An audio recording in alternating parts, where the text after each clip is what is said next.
Hello, Daggers is Mad, and welcome back to some more World of Tanks console. And today we're going to be looking at some do's and don'ts.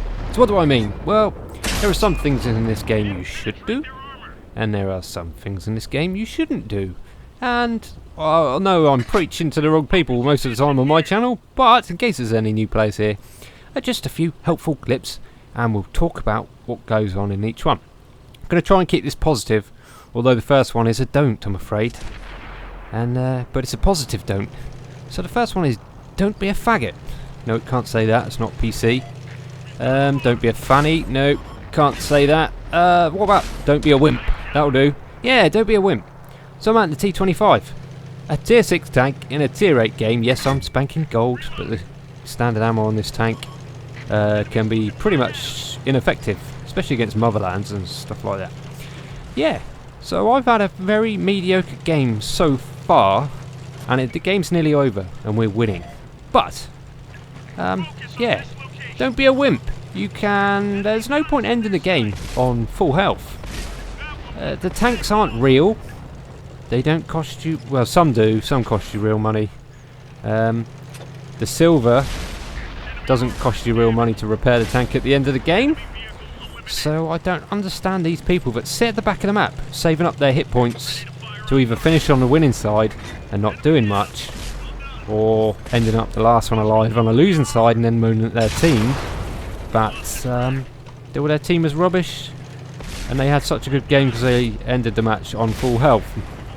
So look at this. I've literally driven around in circles, holding the trigger down, and I've gone from a few pens to 15 pens and 3 kills. I think there was 1 tier 8, 2 tier 7s, and I get the prize, the artillery at the end. So just from not being a wimp, I pushed in, used the hit points which I still had, and yeah, game 1. Right, so the next clip then, I'm out in the Conway tier 9 British tank destroyer. I'm having a bit of a love-hate relationship with this thing, but I've finished the grind now, so I don't have to worry about it anymore.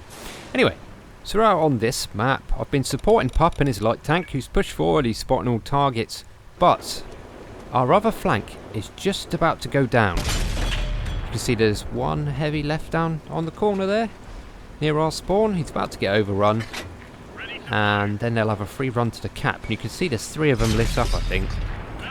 So as soon as he's gone, which he's now gone, it's only artillery left to defend the base. So just by looking at the map, I pinged the corner of the map a few times. It appears, oh, somebody is interested in helping. So myself is going to make my way back. Saw the batch at 25 AP running through. Thought I might be able to spot him, but I can't. So now I make my way back, supported by, I think it's a Jagdtiger. So 2 of the slowest tanks on our team are going to go and do the right thing. No, actually it's a Waffenträger, isn't it? Yeah.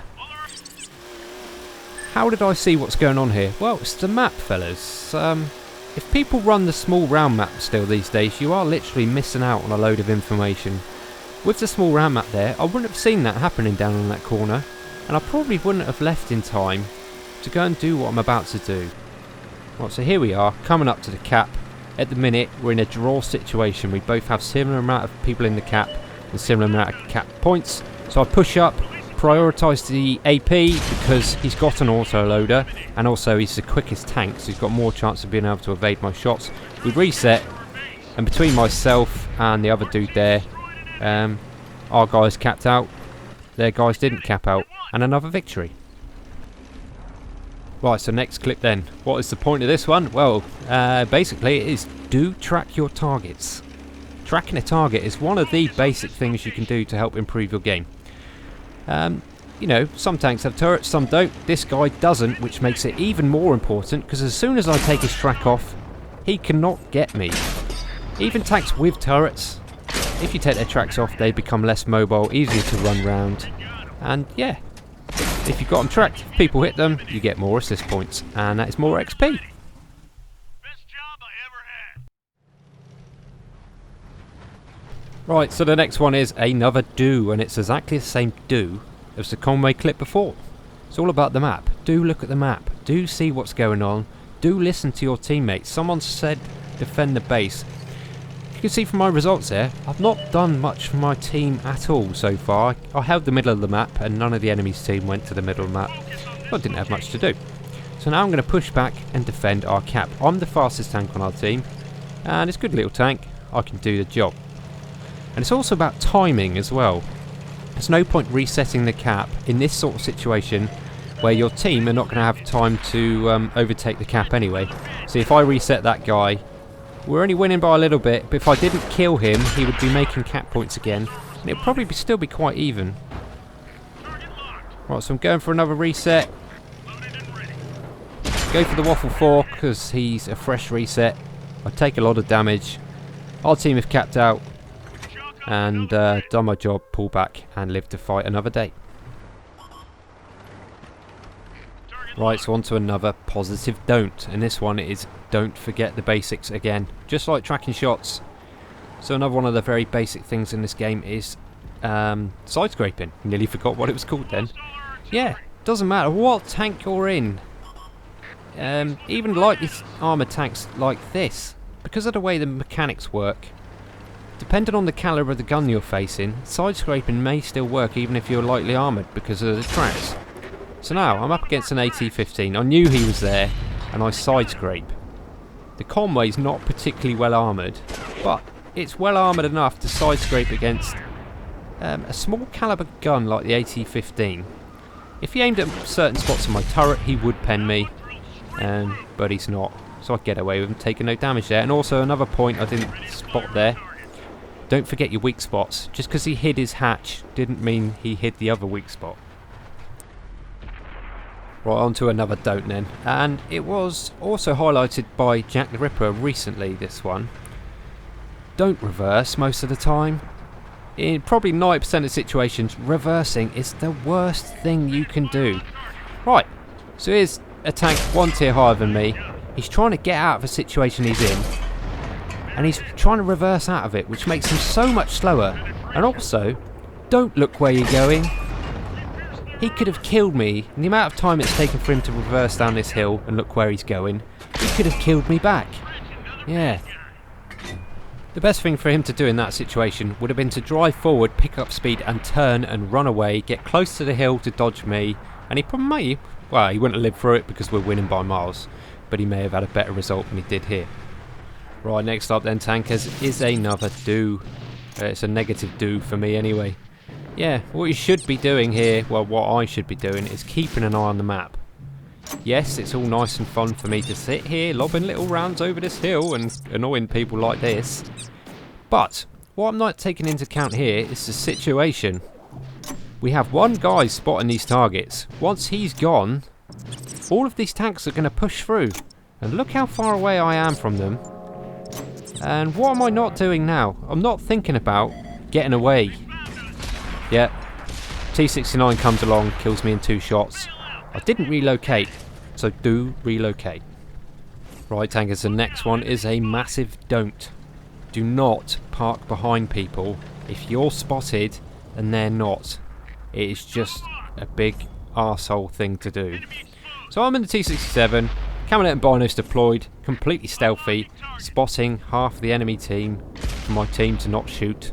And this guy, who's behind me, is quite obviously spotted because he's going to get smacked in a minute, and he keeps driving forwards and backwards behind me, and I didn't actually get hit, but some of the rounds get extremely close. The only time you should really sit behind someone is, say you're in a mouse, you're holding a corner, yeah, use a mouse as spaced armour, that's his job. But a T67's job, look how close that one was. Yeah, a T67's job is, see, it's only a few metres away. I know I didn't actually get, see, very close again. Yeah, just don't do it. Right, next clip then, tier 9 encounter on this map. This guy was one of the few tier 9s with me, and he's pretty much as far away from the objective as you could be. He's got all of his hit points left, and we only lost the fight on the hill by a little bit. I mean, I was up there in the Conway again. I managed 11 pens, 4k damage. Trying to support out the tier 8 heavies, which were fighting on the cap. And we only just if we had one more tank, one more big alpha tank, Lost this one, but we'll be we back. could have pulled it off. But yeah, miles away, absolutely useless. So there, I did 4,321 damage, top of the team by miles, and that dude did nothing. Yeah, if you're a top tier tank, it doesn't matter whether it's a tank destroyer, blah blah blah. If you've got all your hit points left at the end of the game and you're so far from the objective that you can't do anything, then you have literally screwed the team over.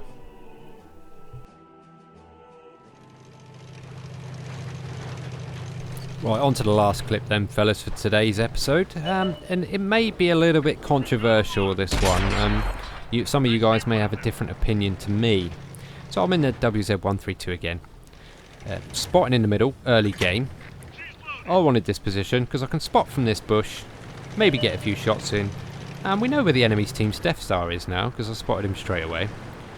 But it would appear somebody else would rather have this position than me, and makes it very clear he doesn't want me here. And instead of just giving me a friendly tap, you know, grinds me right up the wall, so I stopped playing for a while. It's just not called for, in my opinion. Yeah, little friendly tap or something, I would have gone. But what he's caused me to do now is just to not bother, because I couldn't be arsed. And even though I didn't play for 3 or 4 minutes here, I still ended up 1 slot behind this guy. Anyway, so just be considerate to each other, fellas. Right, that's it for today's episode. Hope you enjoyed it, and I'll catch you on the next one. See you later.